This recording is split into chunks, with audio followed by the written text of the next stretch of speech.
नमस्कार, आप जुड़ चुके हैं रिपब्लिक भारत के डिजिटल प्लेटफॉर्म से। मैं हूं आपके साथ अंजलि रजावत। बात करते हैं जाकिर नाइक के बारे में।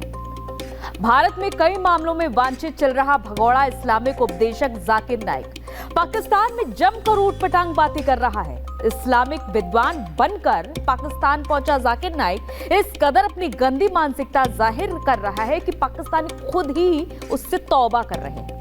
पाकिस्तान के एयरलाइंस PIA की आलोचना हो या फिर अविवाहित महिलाओं को बाजारू कहना, ऐसे कई बयान हैं जिस पर पाकिस्तानी खुद सरकार से सवाल कर रहे हैं कि जाकिर नाइक को क्या इसलिए बुलाया था। अब इस फहरिस्त में जाकिर नाइक एक नया बयान शामिल कर चुका है।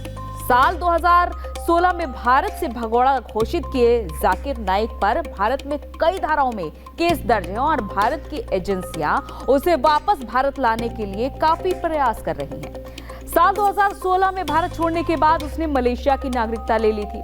फिलहाल वो वहीं रहता है। भारत का दुश्मन जाकिर नाइक पाकिस्तान का दोस्त बन चुका है और वो 28 दिनों के पाकिस्तान के दौरे पर है।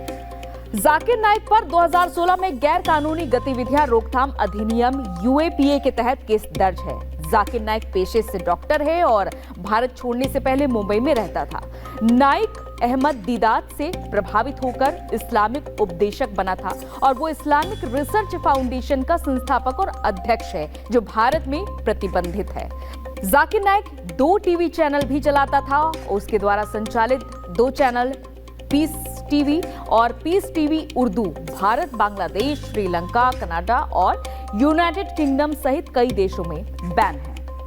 नाइक पर अपने भाषणों के जरिए 2016 में ढाका में हॉली आर्टिसन बेकरी में हुए बम विस्फोट के अपराधियों को प्रभावित करने का आरोप है, जिसमें 20 लोग मारे गए थे। और इसके अलावा 2019 में श्रीलंका में ईस्टर बम विस्फोटों में 250 से ज्यादा लोग मारे गए थे और इस विस्फोट को अंजाम देने वाले भी जाकिर नाइक से प्रभावित थे। 2016 में मलेशिया भागा नाइक राष्ट्रीय जांच एजेंसी द्वारा धार्मिक उपदेशक के खिलाफ जांच शुरू करने से पहले वो 2016 में मलेशिया भाग गया था और उसे कहीं भी सार्वजनिक भाषण देने से बैन कर दिया गया है।